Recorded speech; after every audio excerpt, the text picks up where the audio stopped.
Hola, bienvenidos a este curso de manometría. Para poder tener una base teórica común para ustedes y para mí, pues voy a iniciar el curso hablando de la ley de la hidrostática y el principio de vasos comunicantes. Vamos a considerar un fluido contenido en un recipiente, un fluido de densidad ρ que se encuentra estático. Y de ese fluido pues vamos a tomar en cuenta un elemento diferencial. Para poder hacer el análisis voy a ampliarlo y asimismo voy a establecer un sistema cartesiano de referencia tal que las magnitudes que tengamos en el análisis tengan sentido. ¿Ok? Con este sistema de referencia puedo decir entonces que las dimensiones de este elemento diferencial es delta x, delta y, delta z. Entonces, hacer cualquier análisis sobre este elemento y hacer todas las fuerzas que inciden sobre ese elemento de manera sobre este dibujo o esta representación tridimensional se vuelve muy engorroso. Por eso es que voy a tomar una vista desde arriba del elemento diferencial, lo que representa entonces que este sería el nuevo sistema a considerar, y la vista sería pues este cuadrado de dimensiones delta x y delta y. Al considerar las fuerzas que actúan en esas caras, pues empiezo por esta, sería P delta x delta z, sería la fuerza correspondiente a el efecto de la presión en este punto, o esta cara, toda esta cara del elemento diferencial queda representado en este cubo, con esa línea, con esa cara sombreada. Y luego de eso, vamos a ver el efecto de la presión en la otra cara. Fíjense que para sacar el efecto de la presión o el incremento o la variación de la presión a lo largo del eje Y utilizamos la expansión de la serie de Taylor de la presión en la dirección de Y hasta el primer término. ¿Ok? No, no voy a explicar en mayor detalle lo de la expansión de la serie de Taylor, pero esto es simplemente suponer que el elemento diferencial es tan pequeño que la variación de la presión a lo largo del eje Y cumple con la ecuación de una línea recta, que es lo que está acá. Entonces todo esto sería la presión por el área. Del mismo modo, en el eje X vemos pues la presión delta I delta Z, que es el área de esta cara de atrás del elemento diferencial, y luego la expansión de la función presión, de la variación de la función presión a lo largo del eje X, haciendo uso de la serie de Taylor, como ya dije, pero es lo mismo, no voy a hacer mayor misterio de esta expansión de la serie de Taylor, es simplemente suponer que la variación es, es lineal, dado que el elemento diferencial es tan pequeño que se puede dar con una buena aproximación que esa variación es lineal. ¿Ok? Bien, entonces estas serían las fuerzas que están actuando en este elemento o en esta vista del elemento, y podremos tomar sumatoria de fuerzas en X y en Y. Voy a iniciar por la sumatoria de fuerzas en Y, y como el fluido está en reposo, pues la sumatoria de esas fuerzas tiene que ser cero. Tomo la presión por delta X por delta Z, que va hacia abajo, ¿ok? Y en contraparte tendría este efecto. ¿Está bien? Al operar este signo menos, afectará esta presión y a la derivada parcial de la presión, pues nos queda algo como esto, y aparecen estos dos términos que son iguales, pero de signo contrario, lo que hace que se puedan cancelar, y al resolver, entonces nos da que la variación de la derivada de la presión o la derivada parcial de la presión con respecto a x por el diferencial de volumen es igual a cero.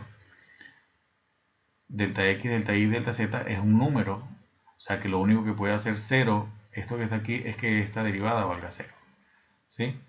Entonces, tendríamos entonces que esta derivada, la derivada parcial de la presión respecto de x, es igual a cero. Si observamos el elemento diferencial, podemos fácilmente intuir que si hacemos sumatoria de fuerzas en y, nos va a dar el mismo resultado que nos dio en x, porque el estado de esfuerzo es exactamente el mismo. Esto nos lleva entonces a concluir que la derivada parcial de la presión con respecto a y también vale cero. Y si como 0 es igual a 0, entonces la derivada parcial de la presión respecto de x es igual a la derivada parcial de p respecto de y. Y eso nos da entonces lo que se conoce como el principio de vasos comunicantes, y es que las derivadas parciales de la derivada parcial de la presión respecto de x es igual a la derivada parcial respecto de y. Pero ¿qué quiere decir eso físicamente? Eso físicamente lo que quiere decir es que cuando tengamos un fluido a lo largo de un plano de ese fluido, la presión se va a mantener constante. O lo de los vasos comunicantes, si tenemos dos puntos que no estén formando el plano de manera directa, pero que estén conectados a través de una línea continua de fluido, formando un vaso comunicante, entonces podemos decir que la presión a lo largo de un plano a la misma elevación, pues esa presión va a ser la misma. A esto me voy a referir en casi todos los ejercicios que voy a hacer. Me voy a referir al principio de vasos comunicantes y espero que lo repita tantas veces que sea suficiente para que ustedes lo asimilen, lo comprendan y lo entiendan a perfección. Eh, Ahora bien, voy a entonces ahora, esto es lo primero, el principio de vasos comunicantes. Ahora, este elemento diferencial lo voy a analizar pero en el eje de las z, ¿ok? Y ya pues quité el recipiente y todo lo otro porque no nos hacía falta, ¿ok? Pero ahora vamos a analizar también, seguimos con la tendencia a hacer un análisis en dos dimensiones y no tres, y el punto de vista ahora va a ser en la dirección del eje de las x. El sistema entonces que aparece o con el que vamos a trabajar para trabajar en dos dimensiones será un sistema ZI, ¿ok? La X viene saliendo de la pantalla y este sería el elemento diferencial y solamente voy a reflejar allí las fuerzas que actúan en el eje Z. La primera sería la presión por delta X delta Y, que sería la presión que trabaja o que actúa en esta cara del elemento diferencial. Aquí también se puede ver en este esquema que anexo allí.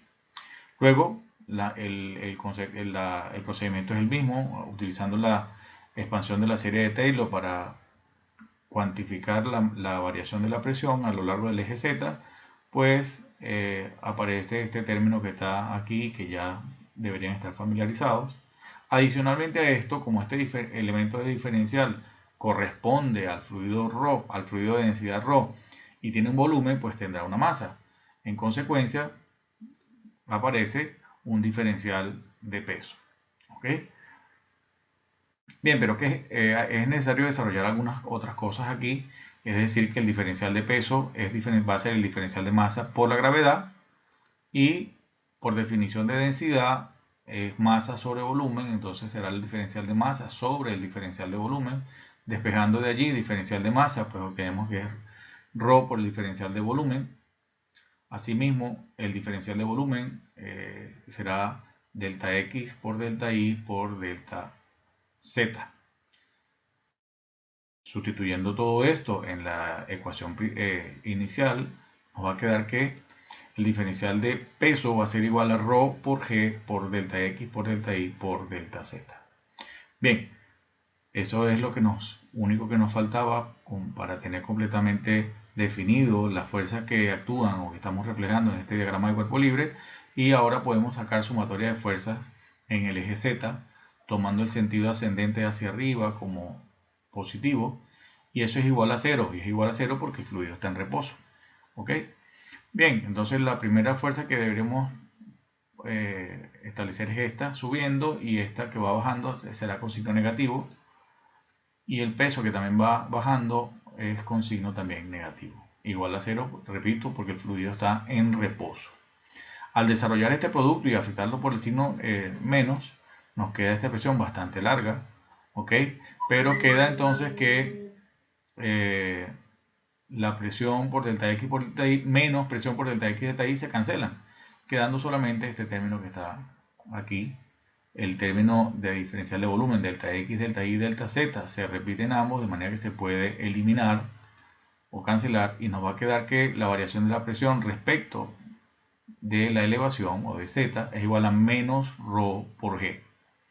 Ahora bien, si tomamos en cuenta que la derivada parcial de la presión respecto de Z tiene un valor distinto de cero, pero y que las otras dos derivadas parciales respecto a los otros dos ejes que estamos considerando valen cero, podemos decir entonces que la presión depende únicamente de la elevación y podemos cambiar ese operador de derivada parcial por un operador de derivada total. Y nos queda entonces que la derivada de la presión respecto de la altura es igual a menos la densidad por la gravedad. Esto es lo que se llama el principio de Pascal o ley de la hidrostática y normalmente se presenta como diferencial de presión es igual a menos ρg de z. Eso tomando en cuenta que la elevación es en este sentido y lo que quiere decir este signo negativo es súper importante que entiendan esto, es súper importante que este signo negativo tiene razón de ser cuando estamos tomando un sistema donde la elevación es positiva hacia arriba, o sea, hacia la elevación. Entonces, ¿qué es lo que quiere decir este signo negativo? Es que la variación de presión es, eh, es igual o lo único que quiere decir esto es que la presión disminuye con la elevación. Es decir, que en la medida que vayamos elevando o aumentando la elevación, simplemente el fluido o la presión sobre el punto en el que estemos va a ser menor. Ahora, si hubiéramos tomado un sistema tal que la Z fuera hacia abajo positiva, entonces como esto que estoy reflejando aquí, el resultado sería exactamente el mismo, solo que no estaría el signo negativo. Y esto se interpreta simplemente como que la presión se incrementa con la profundidad. Entonces, dicho en coloquial y en términos más sencillos o que ustedes puedan recordar, es simplemente la presión disminuye con la altura y aumenta con la profundidad. Eso es lo que quiere decir esto que está aquí. ¿Cuál tomar de estas dos? La que a ustedes les resulte más cómodo. Yo voy a hacer ejercicios con ambas expresiones para mostrarles cómo se trabaja cada una de esas expresiones. Y esto sería, en principio, lo que yo necesito que ustedes tengan claro. Estoy partiendo del hecho de que ustedes ya conocen el concepto de presión, de manera que ni siquiera lo voy a definir ni a mencionar, pero sí era necesario que tomáramos en cuenta lo que es el principio de la hidrostática y el principio de vasos comunicantes. Es todo. Continuamos.